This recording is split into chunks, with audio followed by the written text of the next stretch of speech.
the Lord. For freedom Christ has set us free. Stand firm, therefore, and do not submit again to a yoke of slavery. Listen, I, Paul, am telling you that if you let yourselves be circumcised, Christ will be of no benefit to you. Once again, I testify to every man who lets himself be circumcised that he is obliged to obey the entire law. You who want to be justified by the law have cut yourselves off from Christ. You have fallen away from grace. For through the Spirit, by faith, we eagerly wait for the hope of righteousness. For in Christ Jesus, neither circumcision nor uncircumcision counts for anything. The only thing that counts is faith working through love. You were running well. Who prevented you from obeying the truth? Such persuasion does not come from the one who calls you. A little yeast leavens the whole batch of dough. I am confident about you in the Lord that you will not think otherwise. But whoever it is that is confusing you will pay the penalty. But my friends, why am I still being persecuted if I am still preaching circumcision? In that case, the offense of the cross has been removed. I wish those who unsettle you would castrate themselves. For you were called to freedom, brothers and sisters. Only do not use your freedom as an opportunity for self-indulgence, but through love become slaves to one another. For the whole law is summed up in a single commandment: you shall love your neighbor as yourself. If, however, you bite and devour one another, take care that you are not consumed by one another.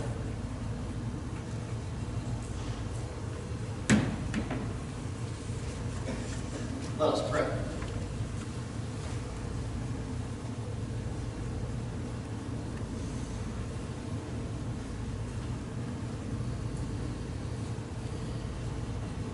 Faithful God, may my words be your words. May the meditations of all our hearts be guided by you. O God, our help in ages past, present, and future.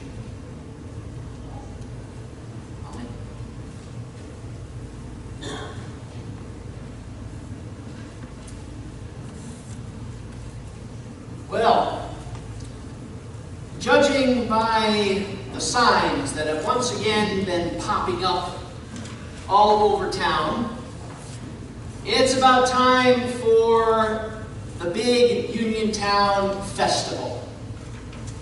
And certain members of my household have really been looking forward to this. They make us drive past the elementary school just so he can see the stuff slowly coming up, slowly being set up behind the school. And of course, you have many options, many opportunities when you attend here. I'm looking forward to the donuts. I've been waiting all year for the donuts. That's just one of my highlights. There, of course, are chicken sandwiches to be consumed. And I think I heard somewhere that we still need slots filled for that. So, please. But, of course, a highlight for many, particularly those younger among us, the main attraction, the only thing, is the rides. The rides that's the main event for a lot of people. That's why we've been forced to drive past the elementary school to see if they're there yet. And of course, I totally understand. I understand because when I was growing up, that was the main thing. I grew up going to the Wayne County Fair. That was the main attraction. You went for the day, and you had to pick the day where they were giving out the bracelets. It's one thing for the tickets. Tickets are nice, but you run out of tickets. But the bracelets, that was your lifeline. That was in a way your eternal ticket to joy, to happiness, to eternal bliss. Well, eternity as interpreted by like an 8-year-old.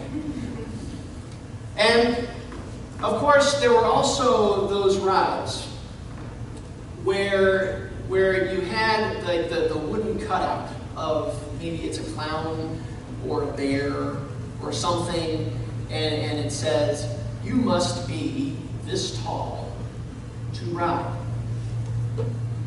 So my friends and I, we would stand up against that thing, and we would stretch our legs as best we could, and if the person wasn't really paying that close attention, we might use our tiptoes a little bit.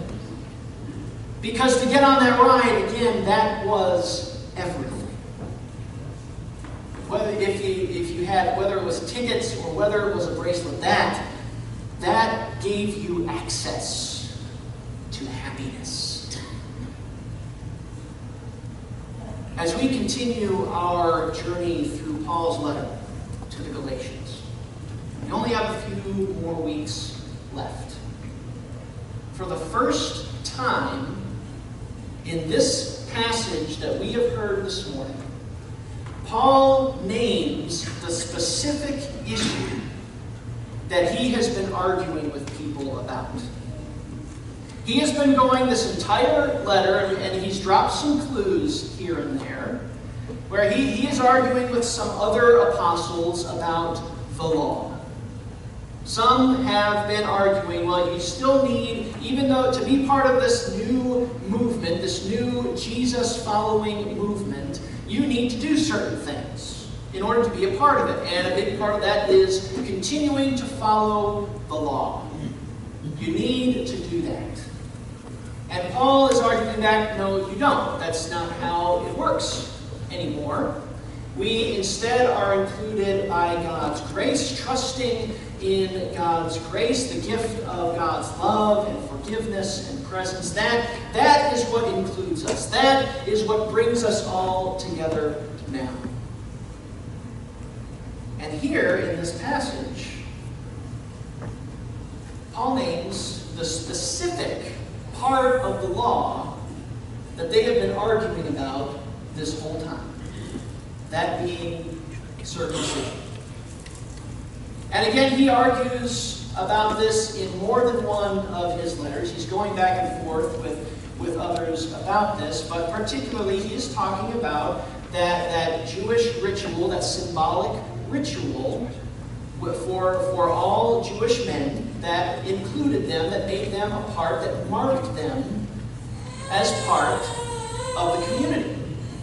And some are insisting, yeah, you got to keep doing that. We have to continue to observe this part of the law. And Paul has a few arguments against it. The first one is, well, if you're going to still uphold that part of the law, then you need to uphold all of it. You can't pick and choose. It's all or nothing. So if you're going to insist that this one part of the law is still meaningful, then you have to insist that all of it is still meaningful, that all of it is meant to justify us in God's eyes. And the other thing that he answers back with, he says, if you are still going to insist on trusting in the law for this, for inclusion, for God's approval, then you are no longer trusting in Christ. You are elevating something else to that status. Ritual and symbol help us make meaning. And they can be important markers for that. They help us mark big faith milestones and other milestones. But to elevate that as being basically equivalent to God, that is not how it's supposed to work. And Paul is accusing these others whom he's arguing with of doing just that. You are no longer trusting in God's grace revealed in Christ. You are trusting in a ritual instead. Now,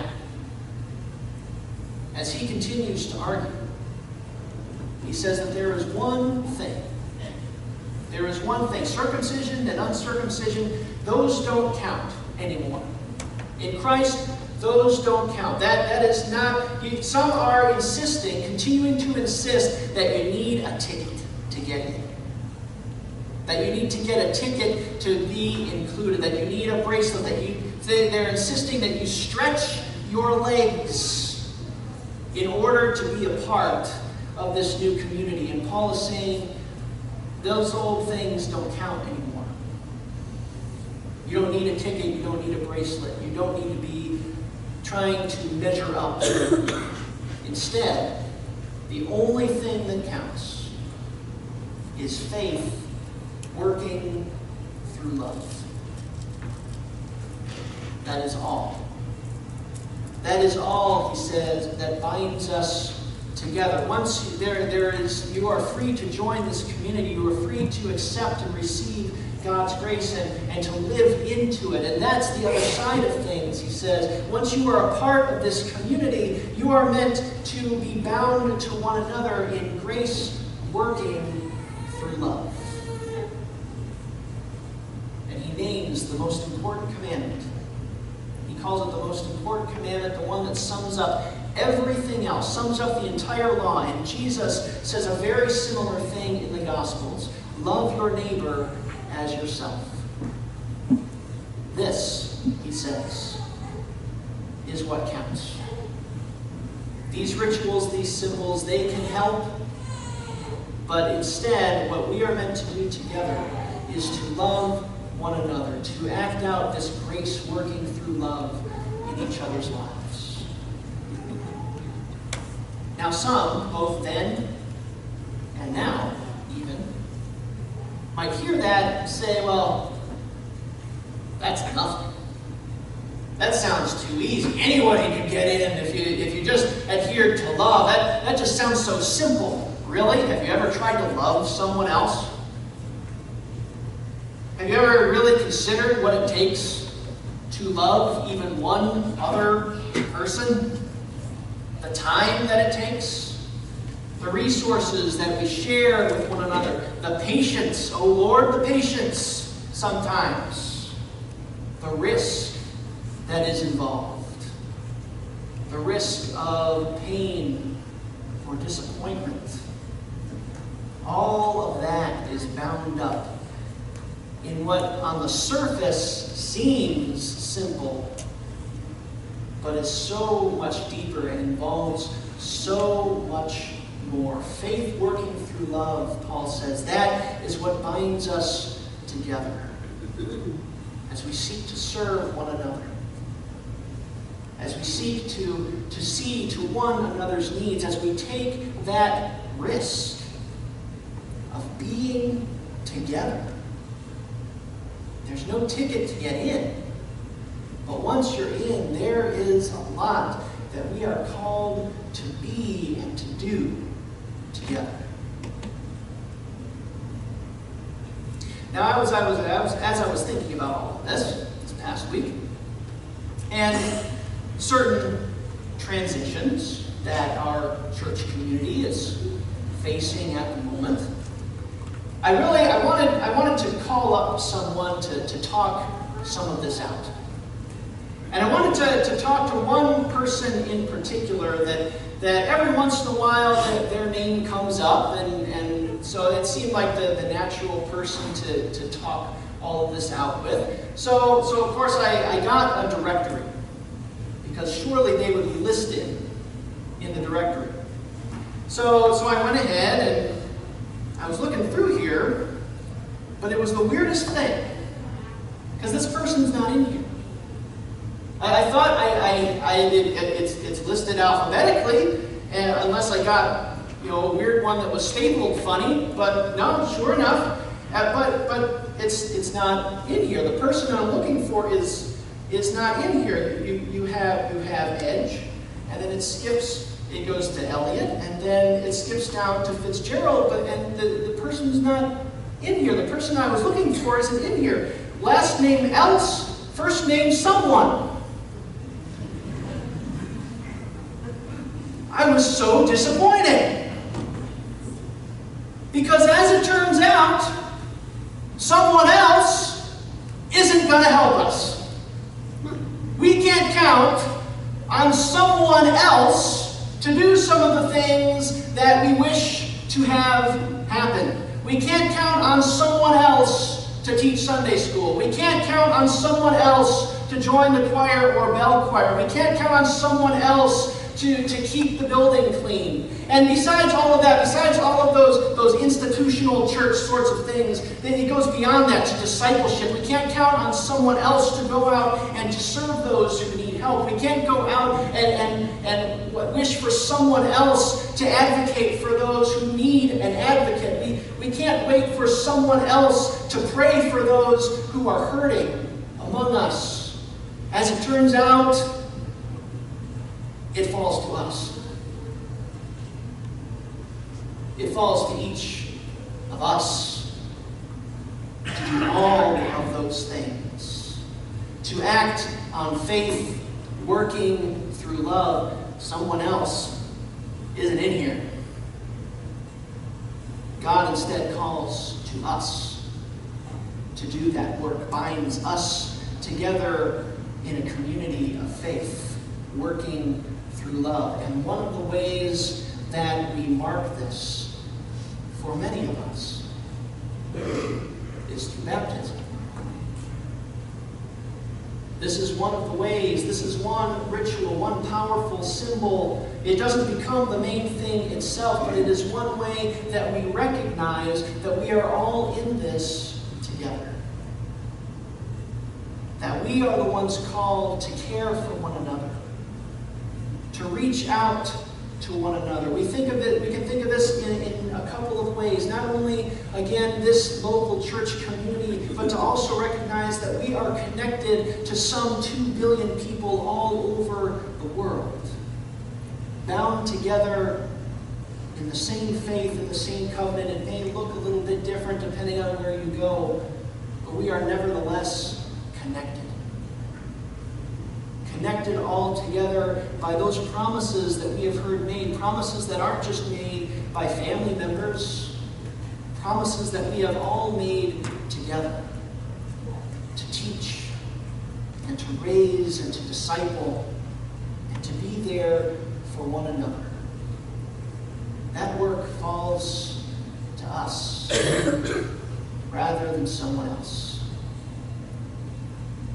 So let us respond in faith, working through love. Amen.